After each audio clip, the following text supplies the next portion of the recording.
Hello, welcome to Japanese craft beer reviews. Today I'd like to look at a beer that is not from Japan, but it is from the UK, Scotland, in fact. And in fact, it's one of the largest craft breweries in the world now, and that is BrewDog. And the beer we're going to look at is this one. It's called BrewDog Wingman Session IPA. But first, a little bit about BrewDog. They were founded in 2007 by James Watt and Martin Dickey, and in Elon, Scotland, and they quickly became very well known for their marketing schemes. They did things like bottling a very high gravity beer inside a kind of squirrel, and I don't know if this is actually for sale. And they're also famous for having strange names, things like Dead Pony Club, Elvis Juice, and things like that. In 2011, they started a crowdfunding scheme to raise money, and they called it Equity for Punks, meaning you would own part of the company, and also they said it was equity for punks with benefits, and I assume that meant you got beer occasionally, for free. They currently produce like over 200,000 hectoliters per year, very, very large. 5 breweries around the world. They even have hotels, and 78, last one I checked, 78 bars around the world, including Seoul, Shanghai, Tokyo. They don't have one in Osaka as far as I know.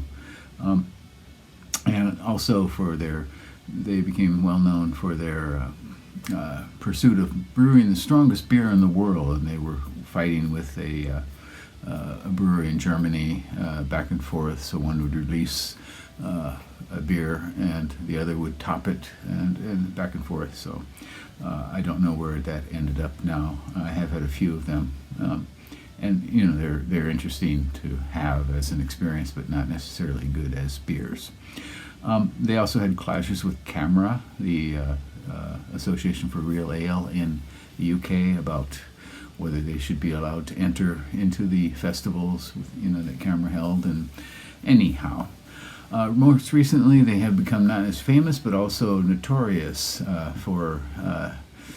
most recently for not living up to their promise of a living wage for their employees, things like that. And so their beer, it was a lot of novelty stuff for sure. Some of it was quite good. Their abstract series which was a very limited kind of high gravity sort of series of beers, abstract with not a C but a KT. And in fact, I had a chance to sample some of those. A representative from BrewDog came to Kyoto in 2013. Oh, gee.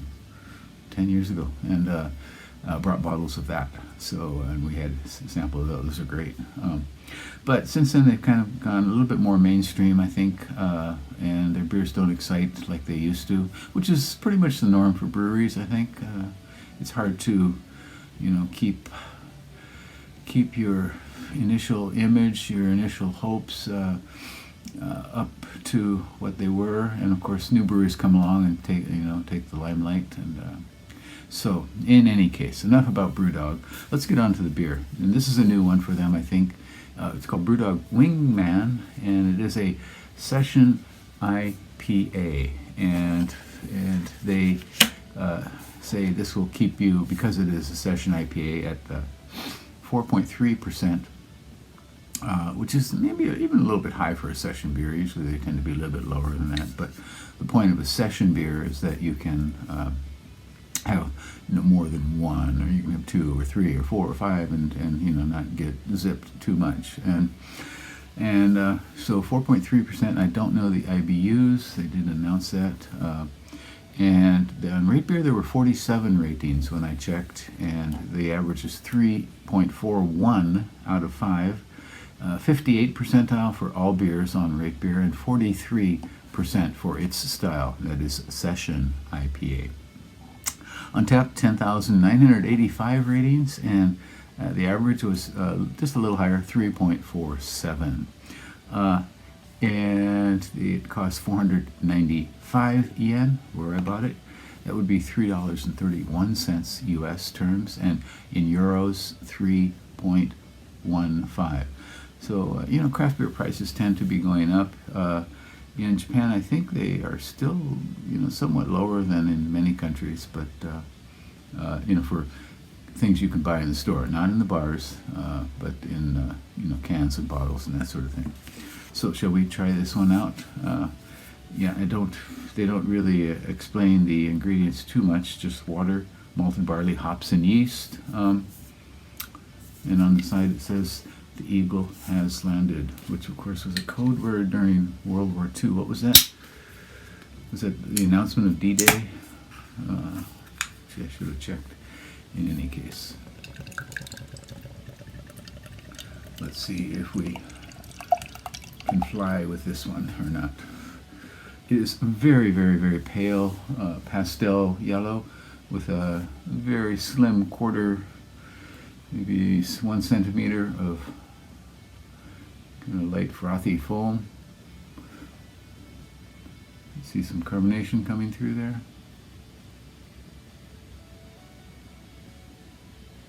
Okay. Oh boy. Okay, tropical fruit right off.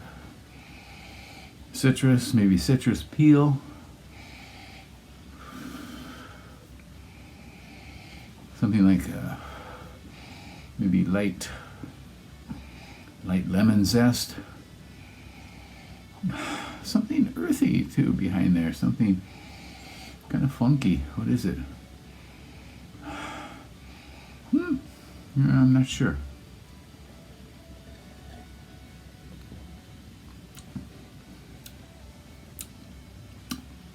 Wow.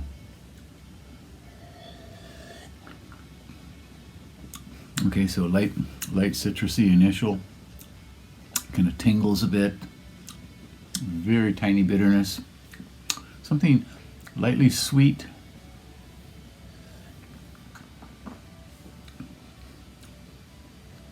In mid-palate, it does go somewhat sweet, like they put maybe a strawberry or something in it.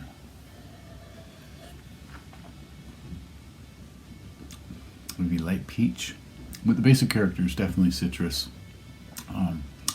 And you don't get much more than that. Very, very thin bittering. Not much at all. It is very light. It's almost watery. Not quite. Very, very thin body. So as a session IPA, I guess it works that way, but generally even with session beers you want a little bit more body than this, I think. And the point of a session beer is that it's not strong enough you can have more than one, and you should want to have more than one, and in this case, not really. I mean, I wouldn't rate this too low. It's on Rate Beer 3.41. I could probably give it 3.2 or 3 perhaps. Not much higher. So not bad. Overall, I said it has some sweetness, but overall it is a citrusy, almost one-dimensional sort of experience as a beer. So this one doesn't fly too high. But you may want to give it a try. You will see this around in Japan. Yamaya liquor stores will have it probably. So you can check it out if you'd like here. What is this bird got here? Yeah. In any case, don't have much more to say about it. Please do take care, and I hope you are well. Okay, bye-bye.